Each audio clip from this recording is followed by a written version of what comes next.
It's going to be mostly a hodgepodge, but we're going to start off with Flavius Rufinus. So who the fuck is Flavius Rufinus? He was the emperor behind the emperor. He's going to get killed in 395 AD, November 27th, 395 AD. He's an Eastern Rome salesman of the Gaulish extraction. Theodosius' prefect. So this is about 200 years before Muhammad, 400 years after Jesus. He's ambitious and without principles, but Rufinus was known as a devout Christian.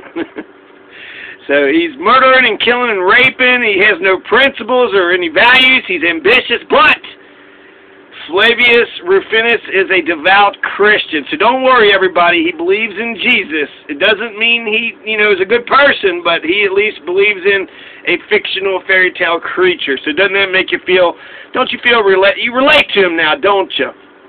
So Rufinus is a minister. He's a high-powered minister. He's not the emperor. He's a high-powered minister under Theodosius I, and then under Arcadius, the young emperor Arcadius. He's the emperor behind both of these thrones. Theodosius is going to die at 395, and then Arcadius is going to rise to power, and he's going to have power in both of these regimes.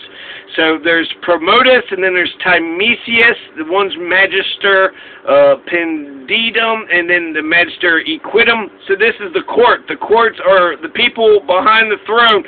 All these ministers, they're all, competing for the love of Theodosius. Promotus and Timesius is Rufinus's enemies. So you have the Praetorian prefect of the East, right? East Roman. This is Rufinus. Rufinus insulted Promotus, who slapped him. So Promotus slaps Rufinus. Rufinus insulted Promotus. Promotus slaps Rufinus. Theodosius takes Rufinus aside and said that he'll make Rufinus co-emperor if he needs to. So Theodosius loved Rufinus with a fucking vengeance. Flavius Rufinus.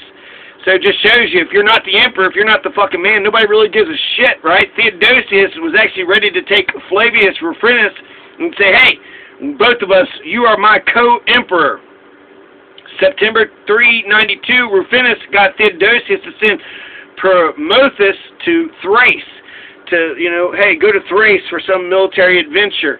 So he was able to get Promotus kind of pushed out of the court. And then Theodosius is going to die January 395. Young Emperor Arcadius, the emperor behind the throne, Rufinus, Eastern Roman Empire. So Rufinus hated Stilicho too. So Stilicho, he could have crushed the Alaric and the Visigoths in Greece. But Arcadius recalled the troops east, and then Stilicho was forced to withdraw west across the border. So Stilicho had the Alaric and the Visigoths. These are Germanic tribes. The Alaric Visigoths are definitely Germanic. The Alaric and Visigoths, he almost could have crushed them. Stilicho could have, but Rufinus says, nope, I'm going to do this little petty political thing behind the scenes, and then that forces Stilicho to withdraw his troops west across the border. And that's when eventually Rufinus is going to get killed for that. That's what Rufinus got killed for. He's going to get killed by Gothic mercenaries under Gaius. Gaius is the leader of the bunch of Goths, right? Visigoths, Ostrogoths, by a Gothic leader, but Gaius himself was a man with no lineage. I believe he was a Roman. So you had Arcadius, ruled from 395 to 408. For 13 years, he was Eastern Roman Emperor. This is a major military blunder. It was also a petty political squabble. So you had the Alaric, you had the Visigoths, but instead of getting the enemies of the damn people, Rufinus went ahead and did some petty political thing, which fucked Stilicho over. So Stilicho gets fucked over because he had to retreat, but all those motherfuckers who had advanced and won all that territory, they were still pissed off. And so 395 AD, November 27th, they're going to kill Flavius Rufinus. Flavius Rufinus also had an Aquitanian origin, which I don't know what that means, but Aquitanian. He's an Aquitanian son of a bitch. You had the wife, Eudaxia. So when it comes to the younger Arcadius, Emperor Arcadius of the Roman Empire, he was known for having powerful ministers, and his wife, Eudaxia, had controlled him. So I don't know if that's just smart. He's a good delegator, But this was an era of powerful ministers and a powerful wife. And Arcadius was the eldest son of Theodosius. And there you go. That's Flavius Rufinus. So Flavius Rufinus got shot and killed. Flavius Rufinus. Clovis I just dies an old death. But Maurice and his 6 sons lose their heads. So let me just go ahead and try to get the rest of this stuff here. The fall of the Roman Empire, the Western Empire, then it was much reduced in the 4th and 5th centuries, right? So there is one date, the fall of, and I think it was that one, Emperor Romulus, Augustus, I don't know. But there is a date when there was a fall of the Western Empire, then the Eastern Empire. They're kind of, flagging along or slagging along or dragging along. So you have, let's see, 1940 AD, Romania, King Carol II of the Romanian age. This is unfortunate. It's a lot of bloodshed. I don't know which side to fall upon because they're all Nazis. So the Iron Guard is Nazis, Carol II is Nazis, and they killed Carol II's men, he's a king, he's an oppressor, so I don't have any, there's no loss there. But which side are you on? Which side were more Nazis? Which one were more, evil? Michael I is the predecessor and the successor of Carol II. So his little son, 5-year-old Michael, is going to become the king. But that's when Carol II takes it over from 1930. So from the 1930s to 1940, the entire 1930s in Romania is defined by Carol II, King Carol. King Carol, right? Ooh, Carol. Ooh, I'm so scared of Carol. Old-ass Carol, right? So 1930s. Carol defines the 1930s the way that the way that Eisenhower defines the 1950s and the way Ronald Reagan defines the 1980s. The entire 30s in Romania was Carol II. And then he's going to die in Portugal. So eventually he does abdicate and he runs away. So King Carol doesn't get killed, but 64 of his men who were captured in a prison, they all got fucking massacred. And the guy, there's an investigation afterwards, and then they do put a bunch of the Iron Guard to death for that act. So they called them terrorists, and then they were able to actually hang some of the Iron Guard. But the Carol II hated the Iron Guard.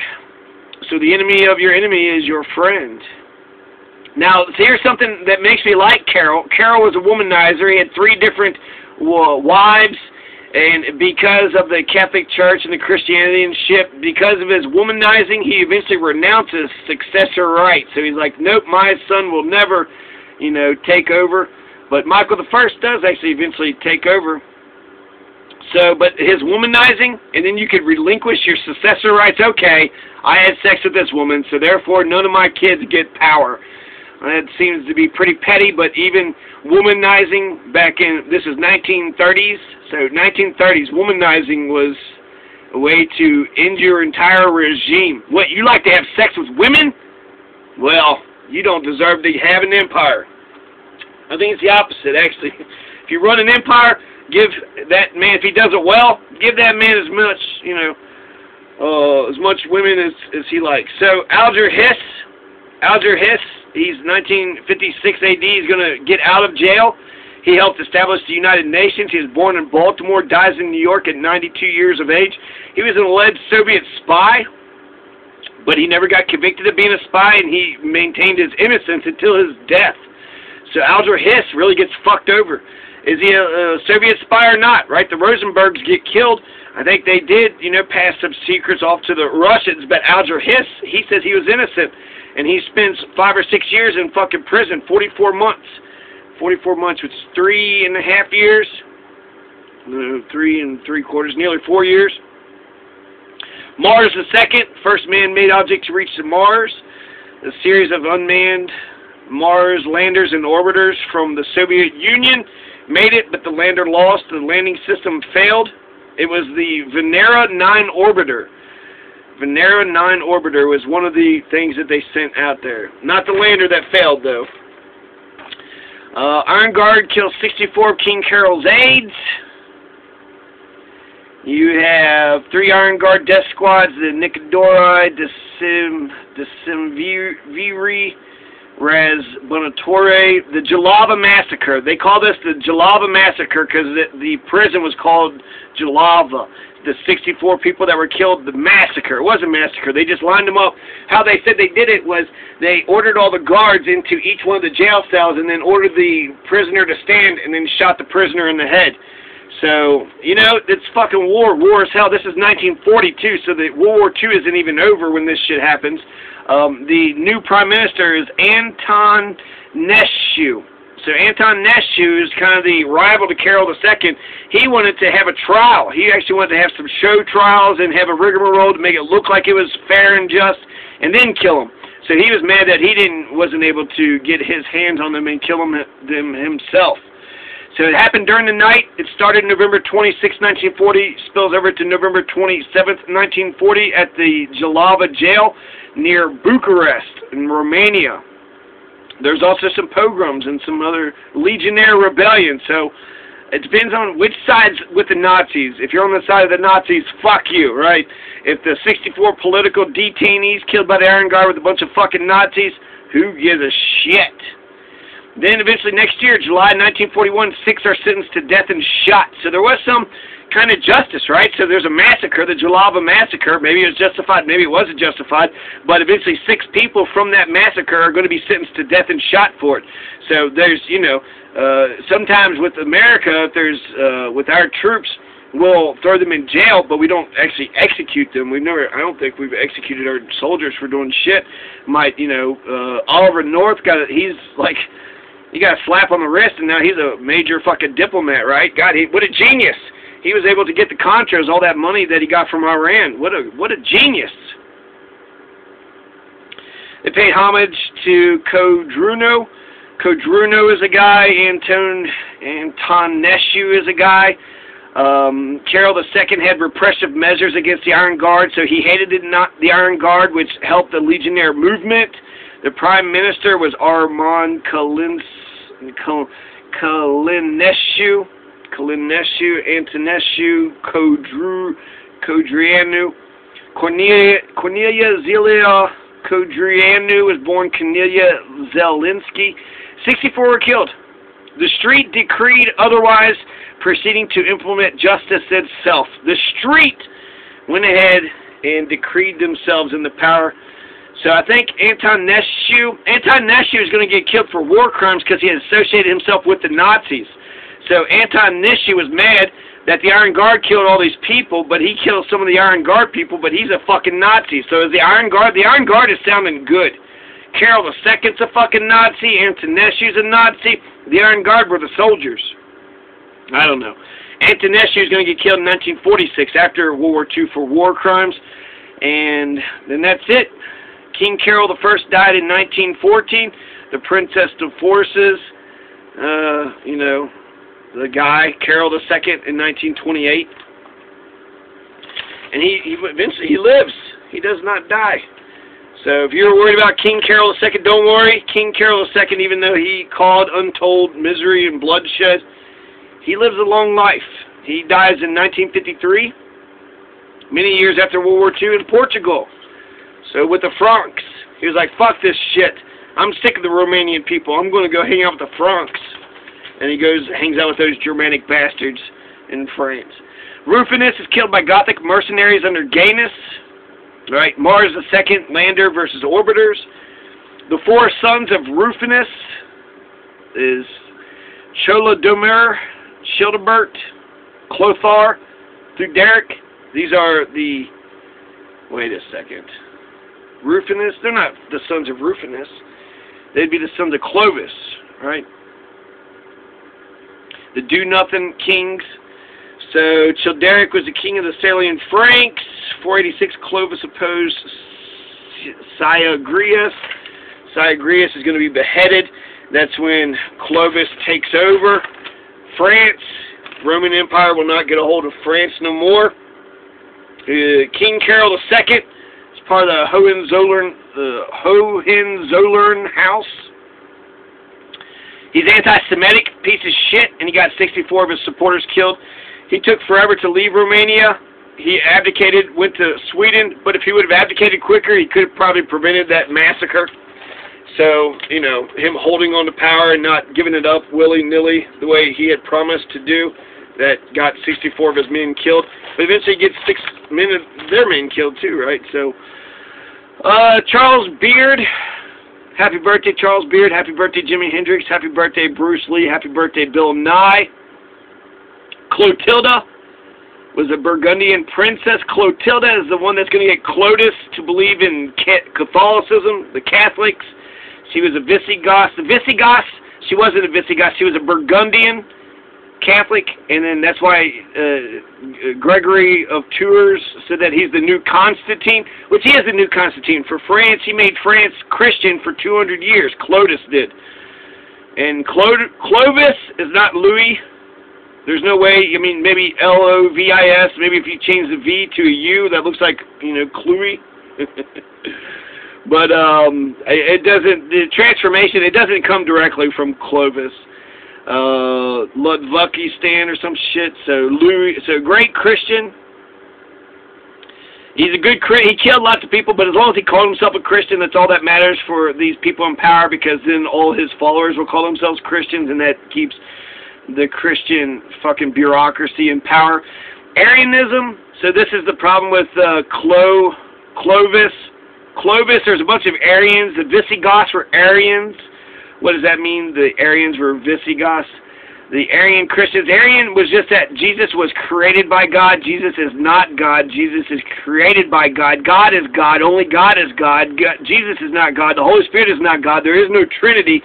Jesus was created. Jesus was made.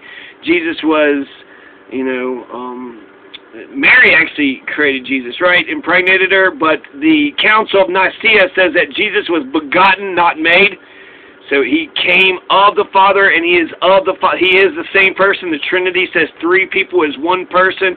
It's polytheistic. They believe in a way, Arianism demotes Jesus to just a demigod. Oh, you're not the Father. You're just the Son. You're a demigod. And then it also is sort of polytheistic, but not really. The Trinity makes no fucking sense whatsoever.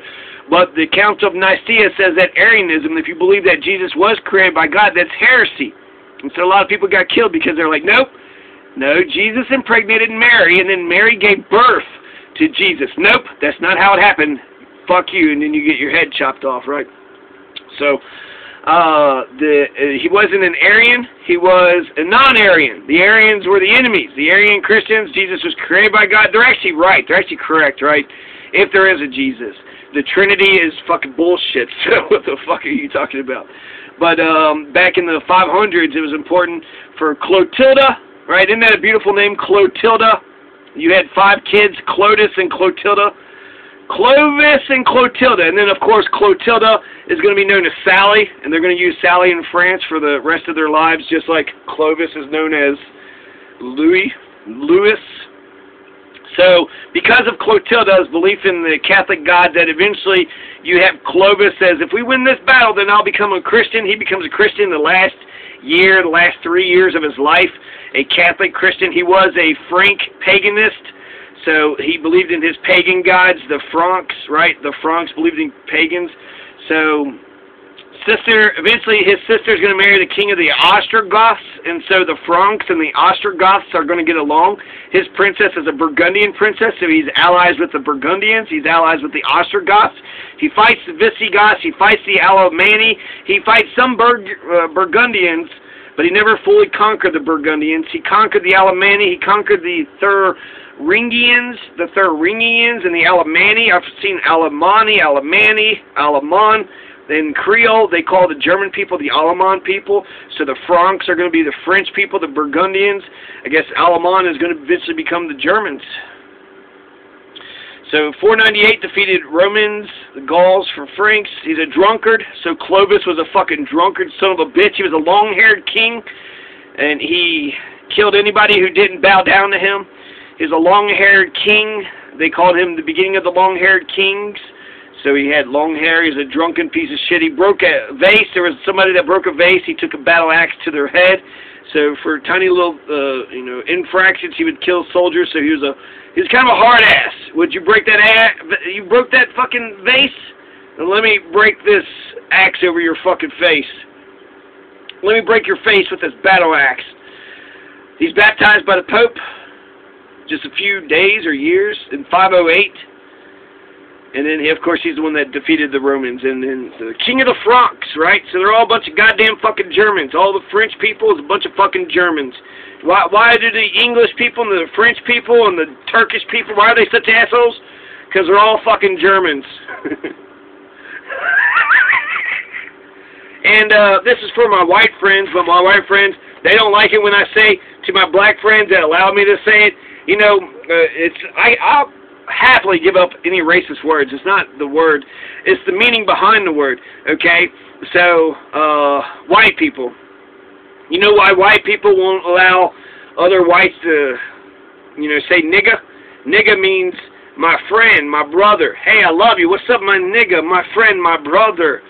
You know, there's no love like that in the white community. And black people, they see each other like, hey, well, I recognize you, black man, right? They're very racist. It's okay to be racist. You wear racism on your sleeve. They don't even have to worry about it, right? Even the nice liberal black folks are like, fuck it, let's all be racist, right? So stand up to black racism. If you're black, stand up to black racism. See how that turns out for you. Because that's the sacrifice I made, and now I'm stuck with you fucking pricks. So the pricks that I'm stuck with, right? White, black, brown. The reason why they don't want me to say nigga is because they're a bunch of niggers. They're a bunch of fucking dog shit, pieces of shit, fucking garbage motherfuckers. And who are the niggers? Not the black people. It starts in the white supremacists. The white supremacists are the original fucking nigger. Where did nigger come from? It came from the white supremacist mind, the mind of the white supremacist. And so, just like James Baldwin said, he goes, I know I'm not the nigger, baby. You the nigger. You the nigger, motherfucker. So, then it was, why did the white man need a nigger? Why did they create a nigger? That's what he says that white people need to understand. Why was it important for white people to create a nigger, to create an other, to create some, you know, a class that they could victimize and say, we are not the same as these people? Why was that important? I think it's a good question. So, yeah, that's the reason why a bunch of stuck-up pieces of white shit. You know why white middle-class people won't let you say nigga? Because they're a bunch of fucking niggers, that's why. Okay, so, Syagrin's defeat of Battle of Soissons, Syagrius, right? Syagrius is the last Roman that controlled France. 508, baptized by the Pope. I guess that's it. Clovis was a drunken piece of shit, right? He's a long-haired king, killed lots of people, but he, you know, believed in Jesus, so let's call him a hero of the Christian faith. So, yeah. There's definitely going to be change for the ancient regime, right? After you chop off Maurice's head. After you chop off an Emperor Maurice's head, yeah, change is going to happen. There's some kind of change is going to happen after that. Anyways, happy November 27th. It's actually the 28th today, so goodbye, November 27th. Welcome, November 28th.